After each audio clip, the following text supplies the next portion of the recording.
oh, that's so sad. I even gave you my virginity and stuff like that. Then it's like,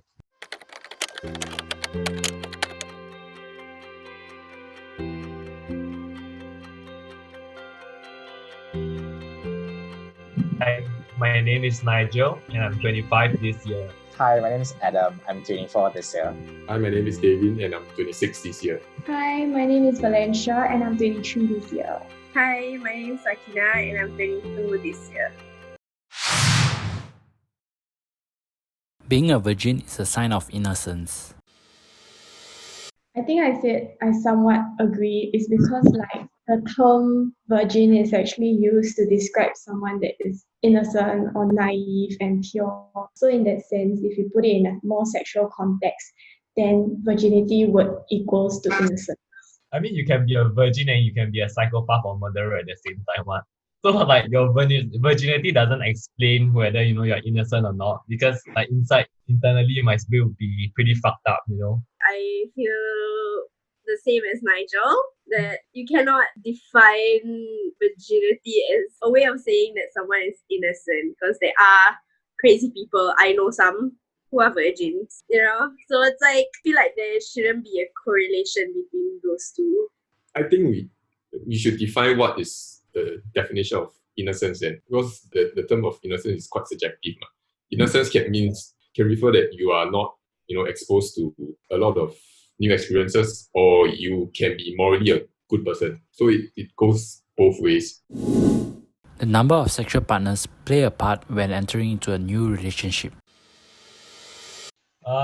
I said disagree, right? Because you can't control somebody's past, right? So whatever happened.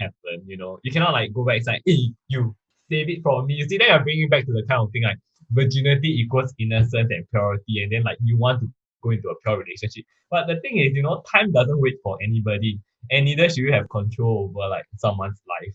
Okay, so I actually agree to this question differently. So it does play a part for me. The number of sexual partners you have. More precisely is how many sexual partners you have within a certain time frame. So what is considered too many and what is considered acceptable? So let's say she's 22, okay? Then she has 10 over 20 over partners. To me, that is a red flag, because one, safety issue. I don't know whether her or her partner is using protection.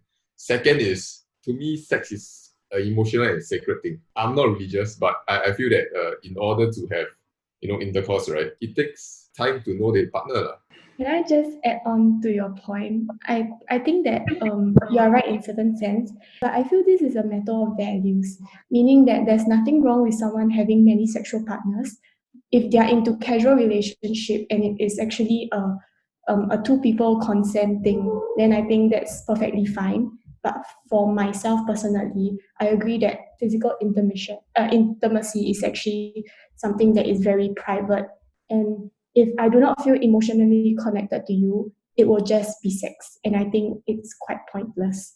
I feel like it shouldn't matter when you're entering a new relationship, because as long as you're honest with each other, then that should be the only thing that matters. And the topic of safety and the red flags and all that, I feel like if you just talk about it with your partner, go get tested. Even if you want to get tested together, that would be a good thing to do. About virginity, right? Don't give it to the first love, Give it to the first person you feel that will be good in having sex. Plus, right, benefit, right? If you have someone who is had sexual encounters before, right, they'll definitely know what's good in bed, right? You know, Nigel. Okay, because if you give it to the first love, you go and find that meaning there. And then when you break up, oh, that's so sad. I even gave you my virginity and stuff like that. Then it's there's a lot of weight, a lot of emotional baggage, because you put a lot of meaning to what virginity and sex is. It is possible to be half a virgin.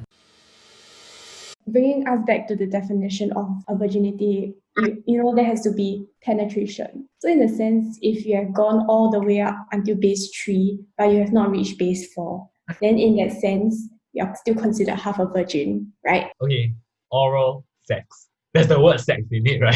So whoa, bye virginity. So Nigel, you feel that once you have oral sex, you will lose your virginity? I mean, if you say that virginity is like kind of like a sex thing, then like once you have oral sex, then you kind of still lose your virginity. Okay, I mean, okay. I was actually thinking in a different way. I was just thinking penetrate or you are being penetrated. yeah, Yeah, that is the dichotomy between like virgin or not. And going to that, half a virgin kind of have the implication that being not a virgin is a bad thing. Because yeah, like you want to go there, but you tell your partner, I'm half a virgin. Then not being a virgin is not a bad thing. I don't know. I just don't like the world now, right? There's always like this gray area kind of things. Sometimes yes, there's gray areas, but then there's a lot of ways the world tries to force in these gray areas now. Like half a this, half a that, neither here nor there, yada yada, blah blah. And then like so weird, half a virgin and stuff like that. Then you might as well say, right, if the dick goes in halfway, then you're still half a virgin. Like possible. One of my best friends, when she was with her first boyfriend, not to be rude or whatever, but the guy supposedly had was very small. He was very small, okay. So when they did it to her, her hymen didn't break the whole way through because it was small, okay. So then when she had sex for the first time with her current boyfriend, she bled again, and so to her, so to her, the first guy didn't break it all the way through, or like nothing happened basically because of his size. So then it was just a running joke with us that when she met her second boyfriend, she was half a virgin. So we should always follow what I just say. Don't lose your virginity to your first love. Your first love, yeah. Use it to someone that's good in sex. There is a double standard of virginity between a man and a woman. So I think I will preface this with it really depends on where you are in your life and the group of people you surround yourself with, right? But then I think in general, especially when you are a bit younger, let's say when you're below 21, right? When it's a woman who loses their virginity, it's always a bigger deal than when a man loses their virginity, because when a man loses their virginity, it's something that people applaud. But then when a girl loses their virginity, it's very yeah, exactly. It's very yes kind of thing. Like for a man, I feel like even in movies, kind of like, oh yeah, like you got the girl, and then they like high five each other or something like that. Like, oh, good job, you lost your virginity. It's kind of like an achievement for them. Like until today, we still hear degradatory terms such as loose woman, slut, but these are the terms that are used to define women.